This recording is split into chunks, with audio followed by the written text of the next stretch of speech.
I'm just so busy. Don't we find ourselves saying that a lot? In fact, I think if you had $1 for every time you heard someone say, I'm so busy, you probably wouldn't be busy because you wouldn't have to work and you'd have all this free time. In Matthew chapter 13, Jesus tells a parable or a story, and he warns us against the great danger of being so busy that we crowd God's word out of our lives. Now you might think, well, I'm watching this video. I make time for God's word. I'm not too busy. And yet, doesn't it so easily happen? We have the best intentions. I'm going to read the Bible. I'm going to watch these devotions. I'm going to keep on doing this day after day. And then, well, the kids had something going on. Work ran a little long. I'm back to going to work in person, so I've lost that time commuting. And I just get busy.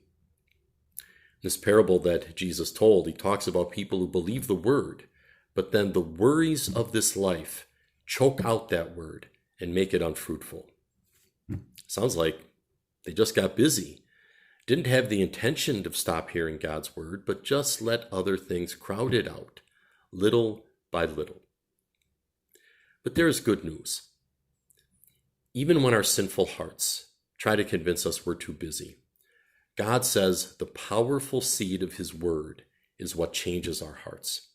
The powerful seed of his word brings us to faith in Jesus and plants in us a new attitude that loves to hear God's word, that makes it a top priority every day. So that instead of saying, I'm too busy, we say, hearing God's word is the most important thing I have to do. You know, it's interesting at the end of this parable that Jesus told, a parable we're going to hear in our worship services this weekend. Jesus says it's those who by persevering produce a crop. Those who continue to hear God's word over and over, who continue to bring forth the good fruits. So don't give up in hearing God's word. Persevere. Keep at it. Don't be too busy for God's word, but realize that God's word has that wonderful good news, and it's God's word that plants in our hearts this new attitude of love for Christ. It's because Jesus died for us that we love him. It's because Jesus rose for us that we long to hear his word. So keep on hearing that word and keep on producing good fruit.